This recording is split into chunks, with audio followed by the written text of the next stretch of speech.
아이들이 하는 게임 중에 이런 것이 있습니다. 여러분도 아마 해보셨을지 모르겠습니다. 사람이 쭉 여러 명이 한 줄로 서가지고 제일 첫 번째 사람 옆에 사람한테 뭐라고 얘기해주고 그 다음에 얘기해주는 것입니다. 미국에서는 이게 위스퍼 챌린지 이런 게임도 있고요. 이렇게 또 텔레폰 게임 이렇게 해가지고 아이들이 많이 하고 있는 게임 중에 하나입니다. 첫 번째 친구가 피스라고 콩이라고 얘기를 했는데 옆에 애가 그걸 듣고서 비스 벌이구나. 듣고서 좀 있다가는 니스 무릎이구나. 좀 있다가는 치스구나. 하더니 마지막 친구는 플리스 벼룩 이렇게 하면서 끝나고 맙니다. 네.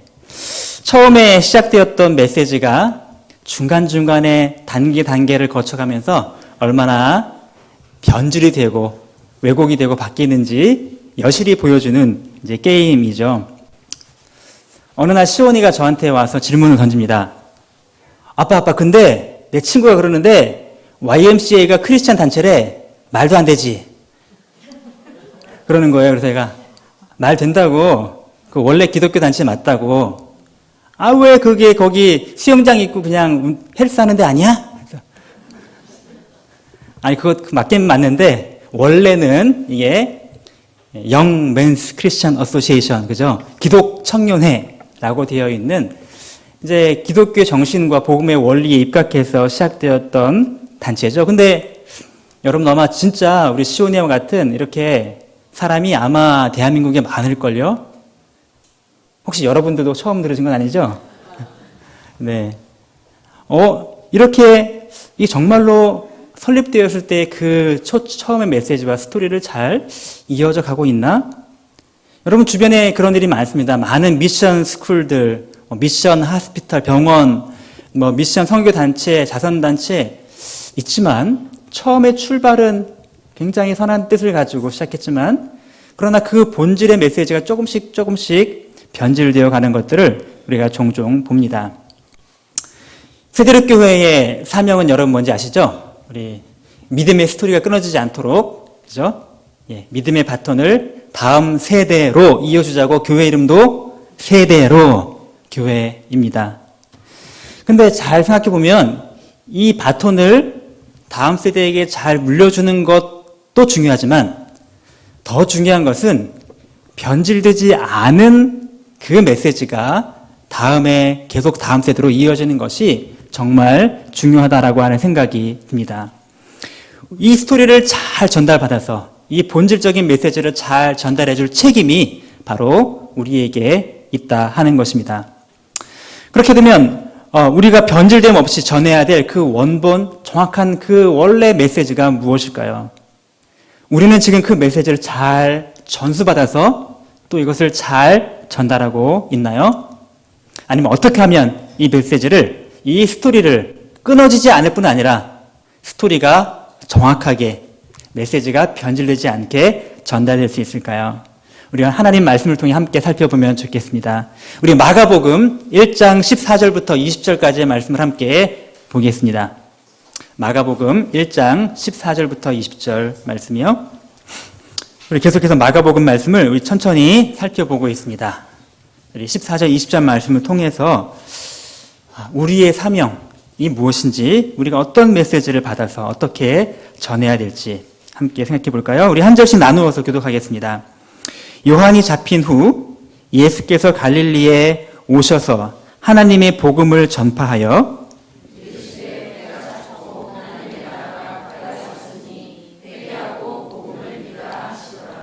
갈릴리 해변으로 지나가시다가 시몬과 그 형제 안드레가 바다에 그물 던지는 것을 보시니 그들은 어부라.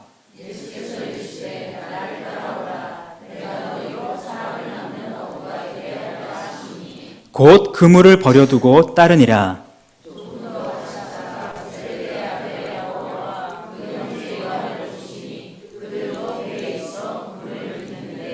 곧 부르시니 그 아버지 세베대를 품꾼들과 함께 배에 버려두고 예수를 따라가니라. 아멘. 아멘.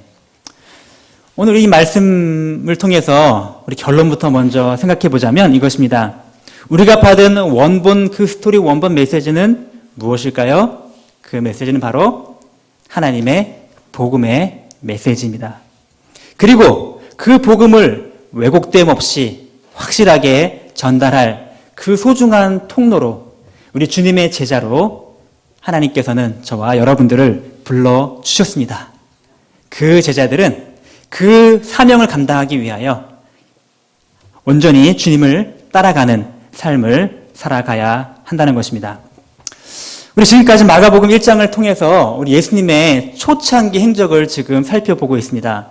예수님이 지금 세례를 받으시고 그 다음에 광야에서 사단의 시험을 물리치셨습니다. 그런 다음에 이제 예수님께서 본격적으로 그분의 사명을 감당하시기 시작하십니다. 그 예수님의 그 사명이 무엇일까요? 예수님이 이 땅에서 하시기 원하셨던 가장 소중한 일이 무엇일까요? 바로 그것이 바로 여기 복음, 하나님의 복음인 것입니다. 예수님은 복음을 선포하셨습니다.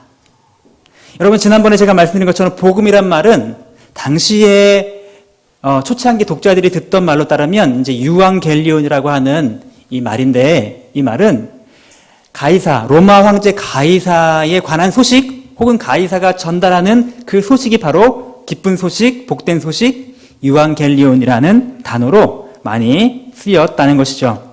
그러나 예수는 이 세상의 제국, 로마 제국의 황제의 그 전달하는 칙령과 소식이 아니라 바로 하나님 나라의 왕이신 예수님의 그 소식, 하나님 나라 왕으로서 전달하시는 그 참된 복된 소식, 그 복음을 증거하기 위해 이 땅에 오신 것입니다. 오늘 15절 말씀에 예수님께서 이렇게 말씀하십니다. 함께 다시 읽어볼까요? 15절 시작. 이르시되 때가 찼고 하나님의 나라가 가까이 왔으니 회개하고 복음을 믿으라 하시더라. 아멘. 여기서 예수님께서 외치십니다. 때가 찼다. 때가 되었다. 여러분, 이 때라는 말은 이 헬라어로 여러분 들어보셨을 거예요. 카이로스라는 단어를 씁니다. 카이로스. 크로노스, 카이로스 그런 말 있죠? 크로노스는 보통 그냥 우리가 흔히 아는 객관적인 시간을 말한다면 카이로스는 의미의 시간, 의식적이고 주관적이고 그런 시간을 말할 때 쓰인다고 하죠. 여기 신화에 나오는 카이로스 신은 이렇게 앞머리는 이렇게 풍성한데 뒤는 대머리로 돼 있다고 하죠. 오는 기회는 잡을 수 있지만 가는 기회는 잡을 수가 없다는 뜻이라고 합니다. 또 발에 날개가 달려 있어가지고 그 기회가 빨리 지나가 버린다라고 하는 의미를 가지고 있다라고 하죠. 아무튼 그런 기회의 시간이 지금 다 찼다라고 지금 예수님이 선포를 하시면서 이제 말씀하십니다. 하나님이 예비하셨던 그 하나님의 나라의 도래의 그 때가, 하나님의 그 놀라운 기회의 시간이 이제 충만하게 차게 되었다. 바로 예수님이 오심으로 말미암아 그 하나님의 나라가 이미 시작되었고, 그 이미 시작된 하나님의 나라가 아직 완성되지 않았지만 그 남겨진 시간 동안에 정말로 꼭 해야 될 게 무엇일까요? 바로 회개하고 이 복음을 받아들이는 일을 감당해야 한다는 것입니다. 바로 그 메시지, 회개하고 하나님의 복음을 받아들이라, 그 메시지를 증거하시기 위해 예수님은 이 땅에 오셨고 그 메시지를 선포하시기 시작하셨습니다. 그런데요, 여기서 우리가 한 가지 또 주목할 게 하나가 있습니다. 14절 말씀에 보면 이렇게 시작을 하고 있네요. 요한이 잡힌 후. 자, 세례 요한이 잡힌 후에 예수께서 드디어 하나님 말씀에, 하나님의 복음을 선포하기 시작하셨다는 말입니다. 그냥 그랬나 보다라고 생각할 수 있죠. 그죠? 세례 요한이 잡혀간 다음에 예수님이 선포하셨구나. 근데 여기서 잡혀갔다라는 말이 마가복음의 마지막 부분에 또 한 번 중요하게 등장을 하는데, 그때는 누가 잡혀갔을까요? 예수님이 잡혀가셨습니다. 자, 구약의 마지막 선지자였던 세례 요한이 하나님의 복음을 회개하라, 천국이 가까이 왔다라고 복음을 선포했는데, 지금 그 세례 요한이 지금 헤롯의 죄를 고발하다가 블랙리스트에 올라가가지고 지금 체포되고 잡혀갔습니다. 이제 신약의 첫 메시지로, 복음의 메시지로 오신 예수님께서 그 바톤을 이어받아서 하나님의 복음을 선포하십니다. 그리고 나중에 알고 있죠. 예수님은 때가 되면 또 체포당하시고 끌려가실 것입니다. 그 후에는 그러면 누가 이 하나님의 복음을 증거해야 될까요? 그렇죠. 그 다음 제자들이 이 메시지를 증거해야 된다라고 한 이 메시지가 지금 여기 마가복음을 통해 벌써 여기서 암시가 되고 있는 것입니다.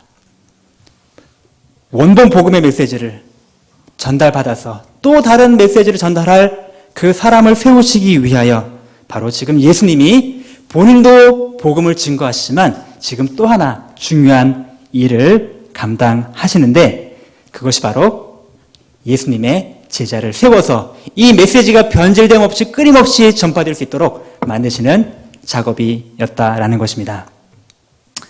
그래서 예수님은 16절 이하에 드디어 제자들을 부르기 위해 길을 나서십니다.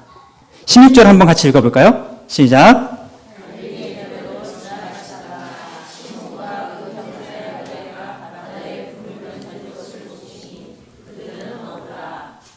자, 그죠? 19절에도 보면 하나님께서 또 말씀하시면 19절도 한번 읽습니다. 시작.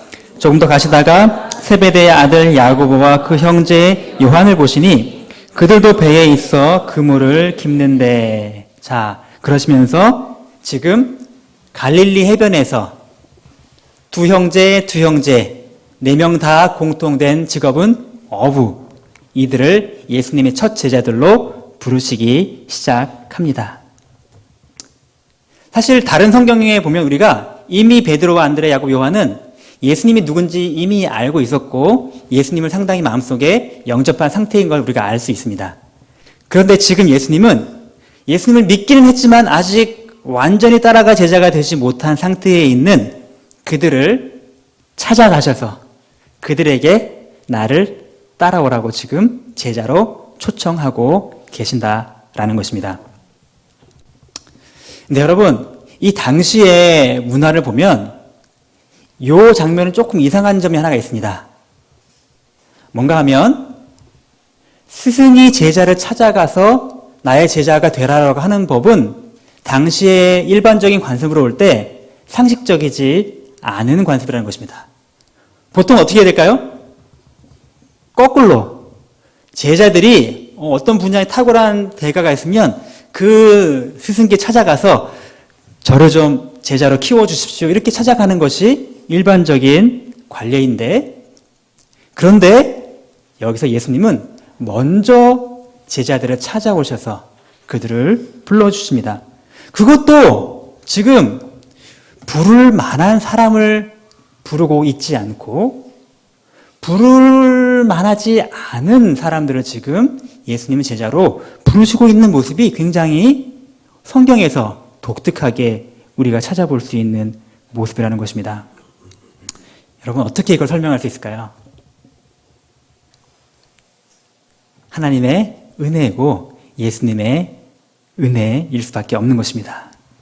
예수님은 그 네 어부들이 뭔가 특출나서, 뭔가 믿음이 뛰어나서, 뭔가 지식이 풍부하고 뭔가 능력이 가득해서 하나님 나라에 좀 쓸모가 있구나 라고 생각하셔서 그들을 부르신 것이 아니라는 것입니다.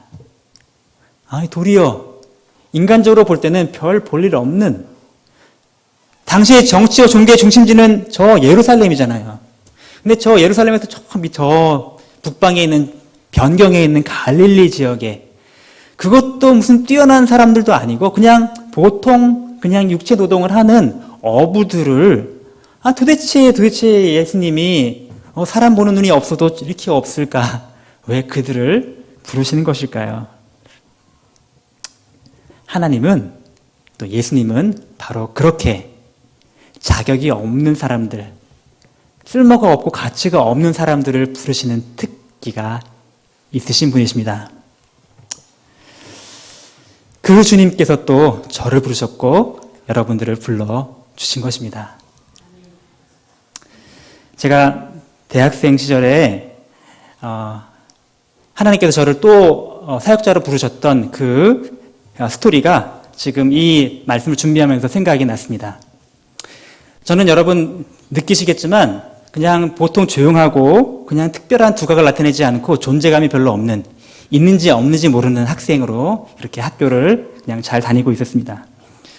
근데 대학 다니는데 그 대학교에서 그 당시에 뭐 학내 문제가 있어갖고 뭐 데모하고 뭐 어쩌고 하면서 시끄러웠어요, 학교가. 학교에 별로 흥미도 못 붙이고 재미도 별로 없고 그러는 차에 그냥 왔다 갔다 하고 있었는데 학교 후배 중에 하나가 무슨 좀 몸이 아프다고 기도를 좀 해달라고 부탁을 하는 연락을 받고서 그냥 어느 날 집 앞에 베란다에 나가가지고 이렇게 저녁 때 여름이었던 것 같아요.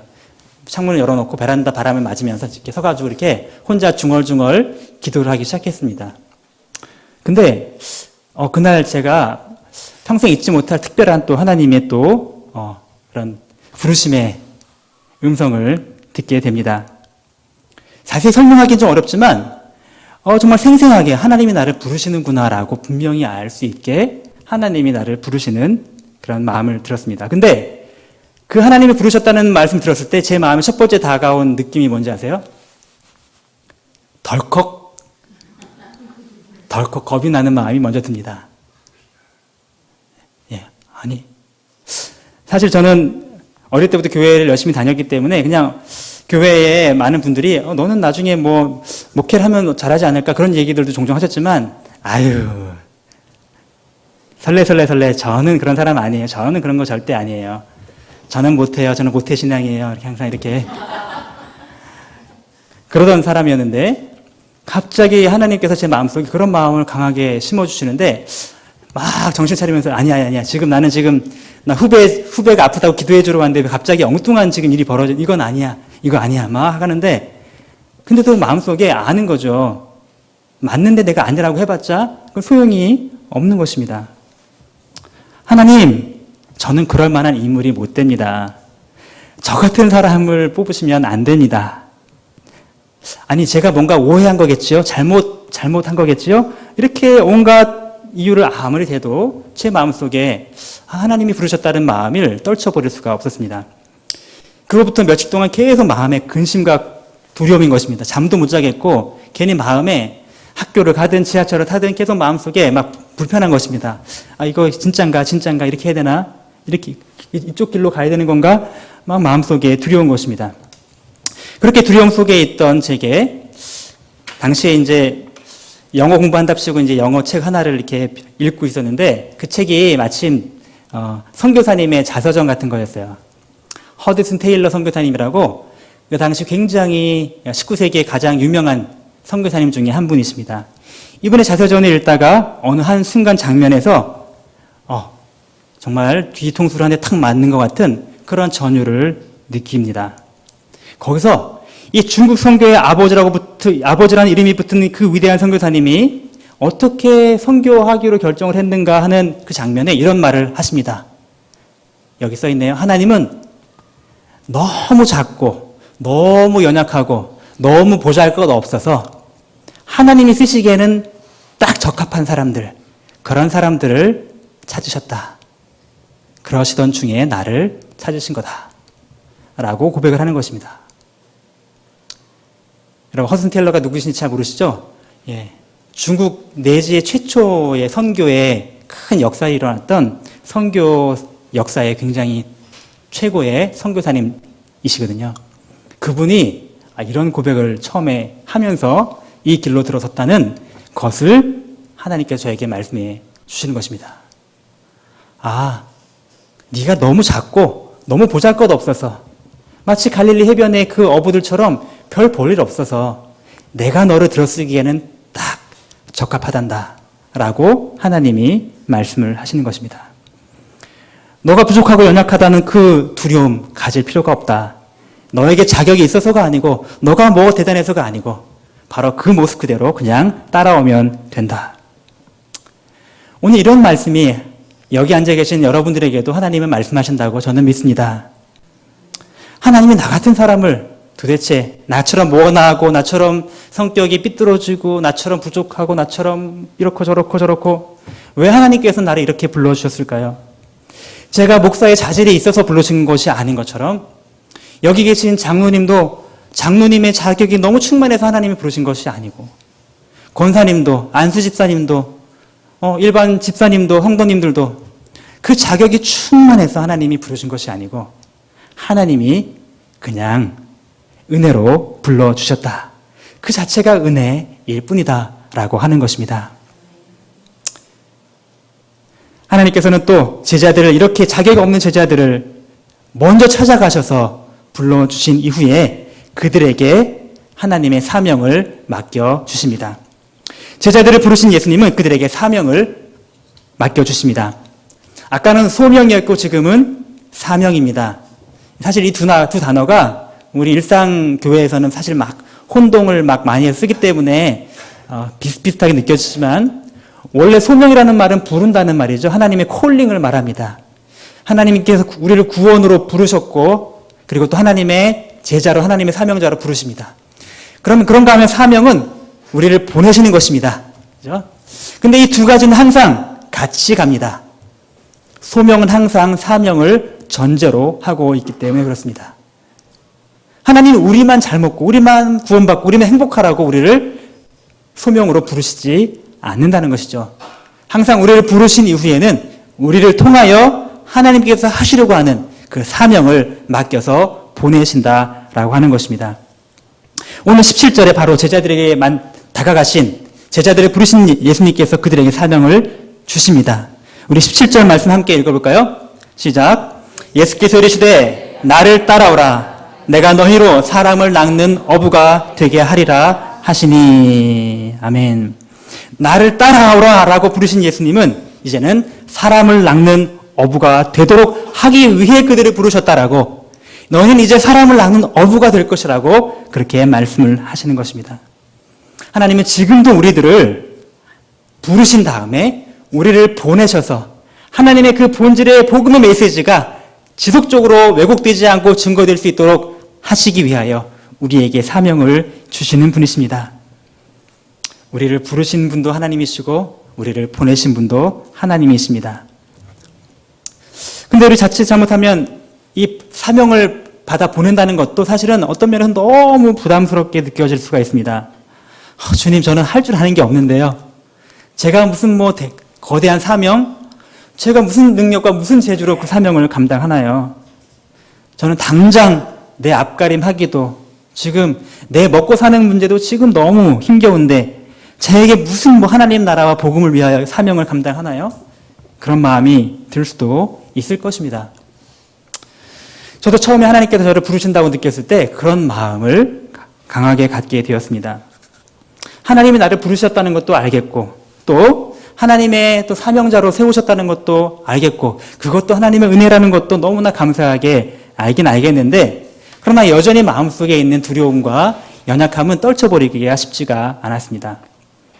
하나님, 제가 근데 하나님의 사명을 위해서, 복음을 위해서 제가 할 줄 아는 게 뭐가 있나요? 여러분이 믿으실지 모르겠는데 저는 성격이 너무 소심해서 남들 앞에 서서 말하는 것이 굉장히 힘든 사람입니다. 그런데 지금 이 길을 가라고요? 거기다가 또 낯선 사람들한테 복음을 전하고 사람들 앞에 메시지 선포하고, 저 성격하고 제 체질하고 원래 안 맞는 일이에요. 적성검사하면 아마 이 길이 안 나왔을 것입니다.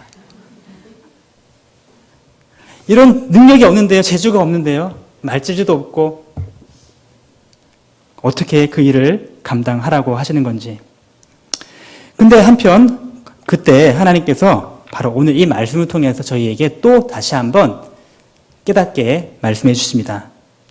오늘 말씀을 잘 봐라. 뭐라고 써있니? 내 사람을 낚는 어부가 되라 라고 써있니? 아니요. 내가 너희로 사람을 낚는 어부가 되게 하리라. 우리에게 부담감을 가지라고 주시는 명령이기 전에 바로 전능하신 하나님께서 우리를 그렇게 만들어 주시겠다고, 그렇게 세워 주시겠다고 하시는 하나님의 약속의 말씀이라는 것이죠. 네. I will make you fishers of men. 내가 너를 그렇게 만들겠다. 전능하신 하나님이 만들겠다는데 왜 하나님 못 만들어요? 하나님 안 돼요. 하나님 못해요. 이런 모태 신앙이 어디 있습니까? 네. 안 된다는 것이죠. 사도행전 1장 8절에도 비슷한 말씀이 기록되어 있습니다. 함께 읽어볼까요? 시작.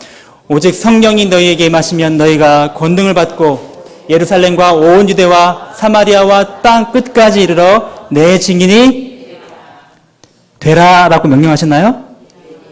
되리라라고 말씀하십니다.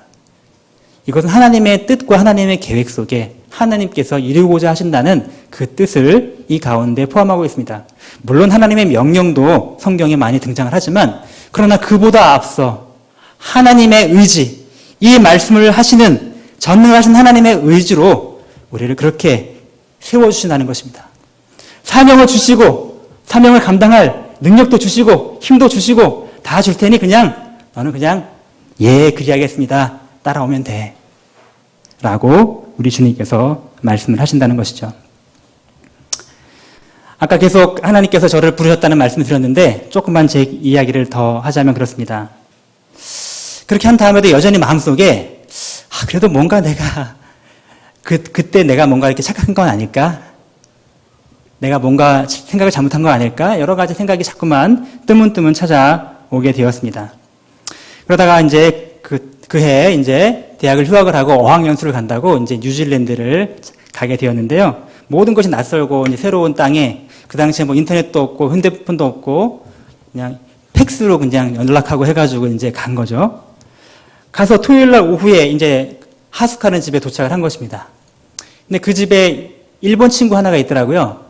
일본 친구 하나가 있는데 그 친구한테 내가 토요일이길래 나 내일 썬데이라서 교회를 가야 되는데 교회 어디인지 좀 알려달라 했더니 그 친구가 아주 유창한 그걸 쟁글리시라고 하나요? 일본식 영어로 차치?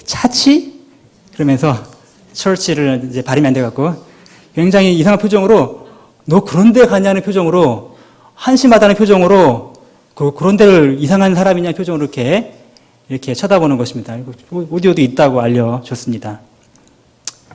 제 마음속에 그 순간에도 뭔가 하나님께서 주님 정말로 저를 뭔가 하나님의 나라의 귀한 일꾼으로 세우기 원하신다면 하나님이 나를 그렇게 만드신다면 하나님 증거를 보여주십시오. 기도를 했었던 기억이 납니다. 이제 그랬던 그 친구가 이제 몇 달 후에 갑자기 저를 찾아와가지고는 저한테 얘기하는 것입니다. 아주 유창한 쟁글리시로 걔는 아이 고투자 차치 이러면서 네. 교회 좀 가도 되겠냐? 그런 말이죠. 그랬더니 제가 깜짝 놀랐어요. 교회? 제가 안 된다고 할 수 없잖아요. 그래서 되지 같이 가자. 그래서 교회를 저랑 같이 갔습니다.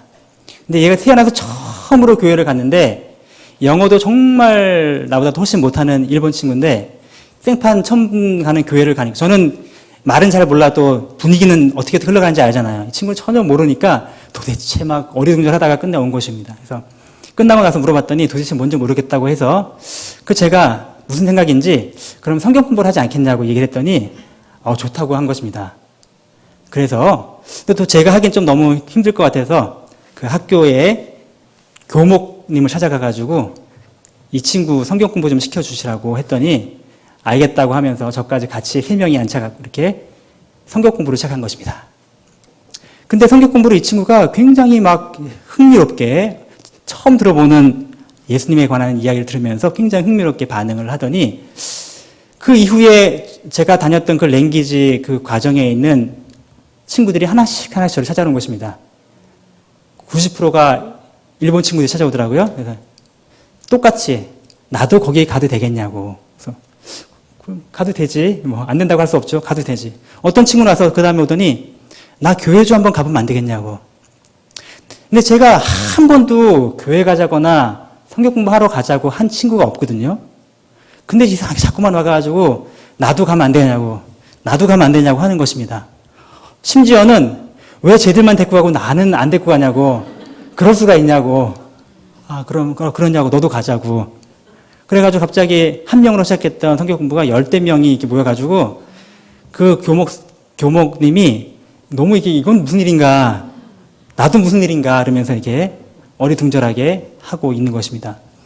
곰곰이 생각해 본 것이죠. 왜 이런 일이 벌어졌을까?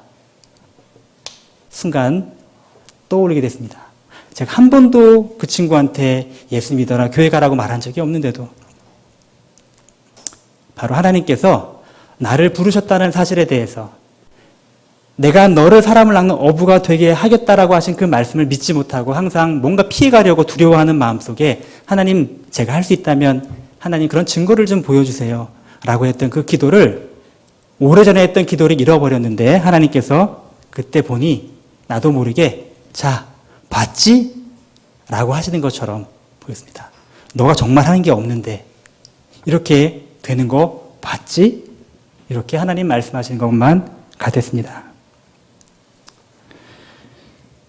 연약하고 부족하고 아무 능력이 없어도 나는 전능한 하나님이다. 너희를 나의 제자로 삼아서 하나님의 놀라운 일을 이루어갈 수가 있단다. 그러므로 네가 할 일은 그냥 전능한 하나님, 나 하나님을 그냥 따라오기만 하면 된단다. 너가 대단해서가 아니고 너가 능력이 있어서가 아니라 그냥 순종하는 마음으로 따라오기만 하면 된단다. 너의 능력과 너의 노력과 너의 재주로 하나님의 나라가 선포되는 것이 아니고 너희를 불러주시고 너희에게 사명을 주시고 하나님의 일을 감당케 하시는 그 모든 것이 하나님의 은혜로 된다는 것을 너가 잊지 말고 황송한 마음으로 두렵고 떨리는 마음으로 그저 주님을 믿고 따라가는 하나님의 사람이 되어야 된다라고 말씀을 하시는 것입니다. 오늘 제자들을 부르셨던 하나님께서 예수님께서 바로 그 일을 하셨습니다. 자, 그리고 났을 때 이 제자들은 어떻게 반응을 했을까요? 이 제자들의 반응도 사실 참 놀랐습니다. 예수님이 처음 부르시자마자 지금 어떻게 하는가 보니까 지금 18절 말씀에 이렇게 말합니다. 곧 그물을 버려두고 따르니라. 20절에 보니까 또 곧 부르시니 그 아버지 세베대를 품꾼들과 함께 배에 버려두고 예수를 따라가니라. 지금 제자들은 하나님 예수님이 부르시자마자 주님 일주일만 시간을 주십시오. 생각해 보겠습니다. 그렇게 하지 않고 즉각적으로 순종하는 모습을 보입니다. 아주 놀라운 순종을 지금 제자들이 보여주고 있는 것이죠. 즉시 순종합니다. 여러분이 얼마나 많은 경우에 하나님께서 우리에게 말씀하시고 명령하실 때에 우리가 즉각적으로 순종하지 않고 순종을 미루고 있나요? 여러분, 순종을 미루는 것은 불순종입니다. Delayed obedience is disobedience라고 써 있네요. 그죠? 미루어진 순종은 불순종입니다. 또 순종의 연기는 순종을 연기하는 것입니다. 나 순종하는 것이라고 지금 쇼하는 것입니다. 순종의 연기는 순종을 연기하는 것이다. 여러분 그거 있잖아요. 자녀들한테 너 방 좀 깨끗하게 치워 그러면 이따가 치울 거야 라고 순종을 미루면 순종하고 싶지 않은 마음을 그냥 드러내는 것일 뿐인 것이죠. 하나님 부르실 때 하나님이 우리에게 순종 명령하실 때 온전한 순종으로 반응하는 하나님의 제자가 되어야 할 것입니다.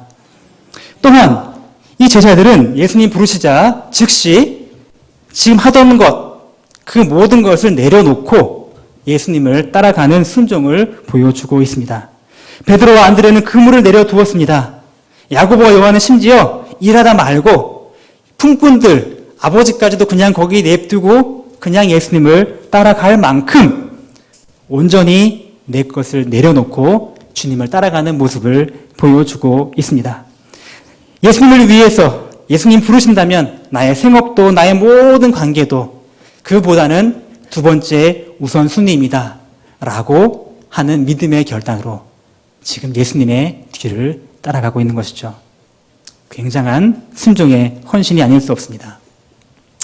주님을 따라가는 제자의 길에는 소중한 것을 내려놓는 이런 대가가 필요하다는 것을 또 오늘 이 본문은 우리에게 알려주고 계십니다. 독일의 2차 세계대전 때 있었던 유명한 신학자이며 목회자였던 본회포라는 분이 있으십니다. 이분은 나치에 대항하시다가 끝내는 형장의 이슬로 젊은 나이에 순교를 거두신 분이십니다. 이분이 쓰신 가장 대표적인 저작 책이 몇 권 있는데 그 중에 또 유명한 책 하나의 제목이 뭔지 아십니까? 나를 따르라입니다. 그 책의 첫 문장이 어떻게 시작하는지 제가 한번 읽어드리겠습니다. 값싼 은혜는 우리 교회의 숙적이다. 오늘 우리의 투쟁은 값비싼 은혜를 얻기 위한 투쟁이다 라고 하는 문장으로 그 책을 시작합니다. 주님을 따라가는 그 제자도의 첫 번째 원리 중은 바로 하나님 우리를 부르신 것은 전적인 은혜로 부르셨지만 그러나 그 은혜에 반응하는 우리의 자세는 무엇이든지 값을 치를 준비가 되어 있는 그런 값비싼 은혜의 삶을 살아가야 한다라고 도전하고 계시는 것입니다. 마가복음에서도 8장의 34절에 이런 말씀하십니다.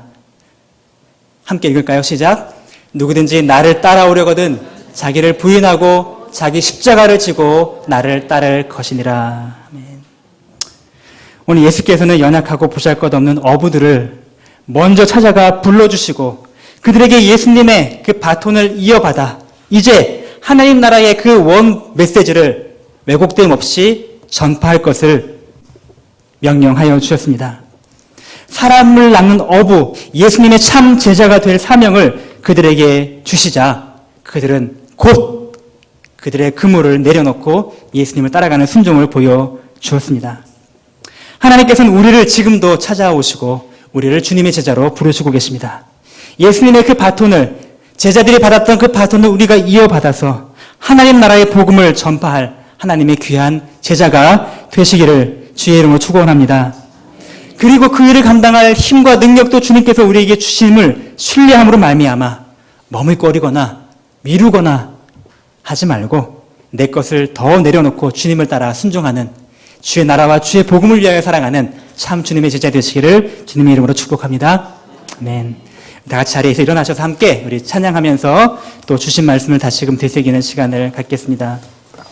우리 하나님의 은혜 찬양을 같이 하겠습니다. 나를 지으신 이가 하나님, 나를 부르신 이가 하나님,